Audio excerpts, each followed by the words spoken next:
Cordiais saudações, meu nome é Fernando e bem-vindos ao meu canal. E hoje vou tecer considerações sobre a obra do Tito Lucrécio Caro, da Natureza, né? Estou lendo uma edição da editora Abril, uma edição já antiga, né? Da década de 1980, que tem esses pensadores aí, né? O Epicuro, o Lucrécio, Cícero, o Sêneca e o Marco Aurélio, né? Então, pelas informações que eu li aqui nos Pensadores, tá? Pelas informações que eu li aqui, não se sabe muito da vida do Tito Lucrécio Caro. Ele nasceu em 96 e morreu em 55, ou seja, ele morreu com 41 anos, ou melhor, ele se matou, né? Ele cometeu suicídio. Escreveu essa obra entre loucura e sanidade, né? Alguns dizem que ele morreu por causa de amor, tinha bebido algum filtro, né? Mas isso talvez seja calúnia dos seus inimigos. Ou talvez porque não aguentou a pressão dos seus inimigos, já que ele era inimigo declarado da religião. Bom, mas vamos à obra. A obra é dedicada a um certo Mêmio, não sabemos, pelo menos até quando foi escrita a introdução, não sabíamos, talvez hoje ainda não saibamos quem seja esse Mêmio. Mas esse Mêmio pertencia à família Mêmio. E ele começa a obra, né, citando Vênus, né, que Vênus era a deusa protetora da família Mêmio. E aí ele desenvolve. E Lucrécio, ele foi um adepto da filosofia epicurista, né, da filosofia materialista e atomista. E ele critica a religião e ele quer mostrar que os homens não precisam ter medo da morte, nem temer os deuses, nem castigos e torturas da vida pós a morte. Já que, segundo Lucrécio, não existe vida após a morte. Tudo que existe é o aqui e o agora, né? Em latim, hic et nunc. E ele escreve o livro em forma de poema, né? E tal. Aliás, se alguma editora estiver assistindo, tipo a Autêntica, né? Gostaria muito que este meu vídeo chegasse à Autêntica, né? Mas é um sonho, claro. Porque a editora Autêntica publicou Lucrécio em edição bilíngue, em latim e português. Então, para quem conhece um pouco de latim, dá para ver, né, a diferença. E a tradução, claro, a tradução da Autêntica é bem melhor do que esta aqui. Então, a obra tem 6 livros, onde ele discorre todos os temas que são interessantes para ensinar a doutrina epicurista. Já logo no livro primeiro, né, como disse, ele fala de Vênus e tal, usou Vênus como recurso literário, é óbvio, e já neste primeiro livro, o Lucrécio, ele vai falar contra a religião, né, disse que, porque ele se dirige a Mêmio, olha, se você pensa que, né, é claro que não diz com essas palavras, mas eu vou até pegar o jeito que ele fala, que é melhor, né, do que eu falar, né? Então, só um momentinho que eu vou pegar aqui. Pelo menos, né? Assim, não falseio.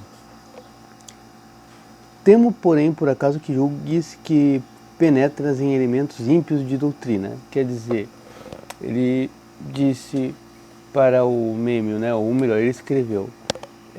Não julgue, né, que ser materialista, atomista é uma coisa ímpia, né, uma coisa suja. e te metas pela senda do crime, continua.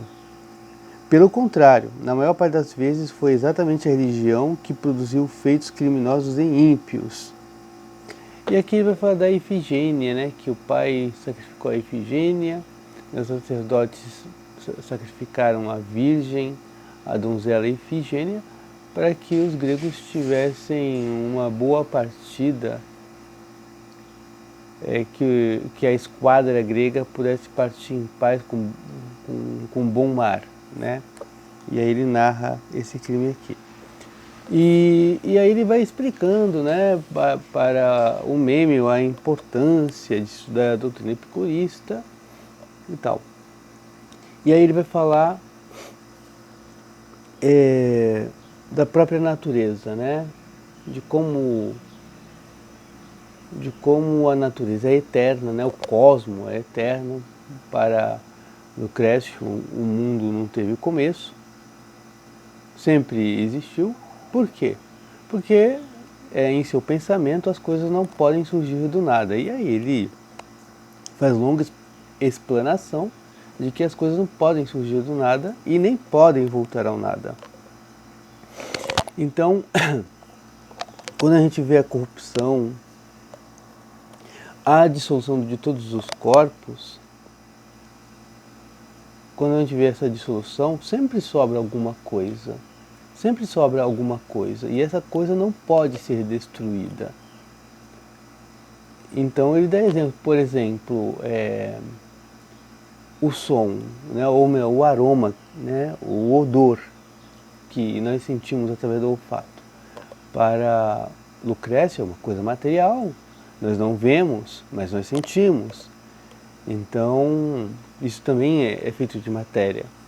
Aí ele fala o calor, quando alguém pega a roupa, lava, e cai gotículas d'água, e quando o calor seca essa roupa, né, a pessoa põe para secar a roupa, a gente não vê, mas a roupa fica sem água nenhuma, a roupa fica seca, né? Nós não vemos, mas isso também, esse calor, a secura, é feita de partículas.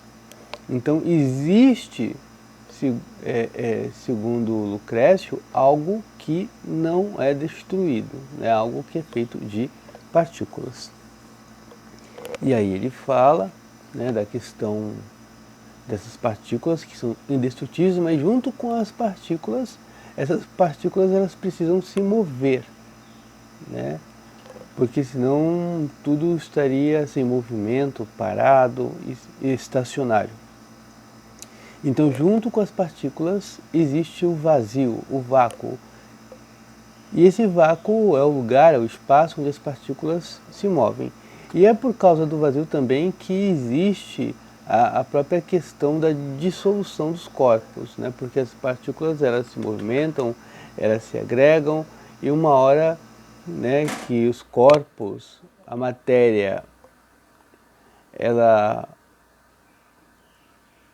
né, a matéria composta, ela entra em dissolução, os átomos eles se desagregam, eles se separam porque tem espaço e aí vão formar uma outra coisa, né, graças ao espaço. Então toda a matéria, segundo Lucrécio, ela é composta de vazio e de átomos, né, de vazio e de átomos, né, de partículas, sendo que essas partículas elas são da matéria a única coisa que é indestrutível da matéria, né? As formas elas são destrutíveis, mas o que forma essas formas é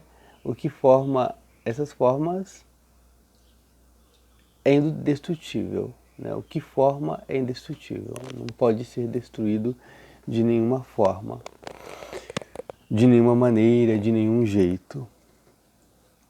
Então é interessante quando ele discorre sobre o vazio, sobre o átomo, né, sobre as partículas.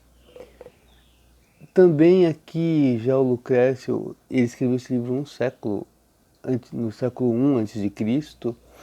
O Lucrécio ele fala também de como é difícil traduzir as ideias gregas para a língua latina, né?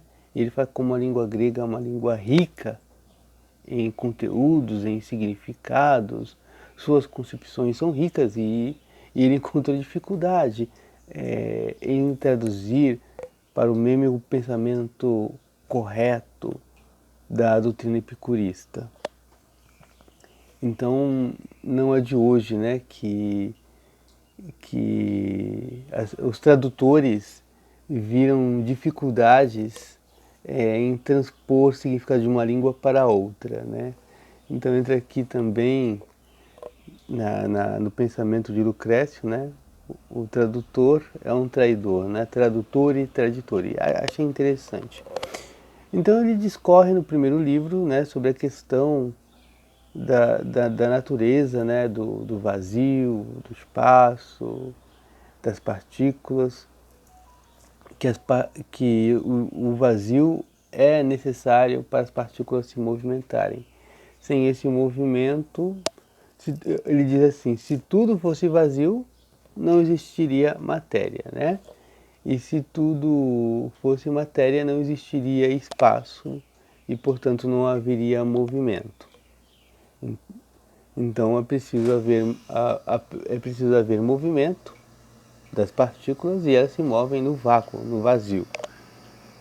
E é por causa desse movimento que existe a dissolução, depois a geração, a criação de novos corpos, de novas matérias, de todas as coisas, né?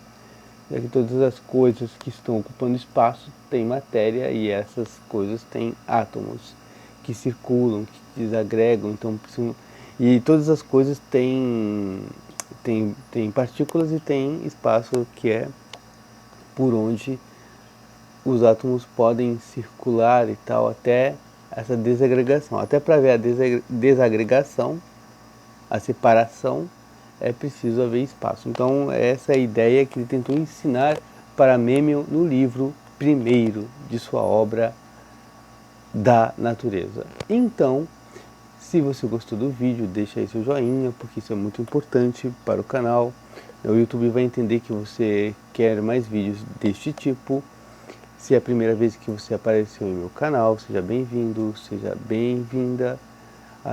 Se inscreva no meu canal, aperte o sininho de notificações, deixa aí seus comentários, né, se você gostou, se você quer deixar alguma consideração, pode deixar. E se puder compartilhar, compartilhe com seus amigos. E fui!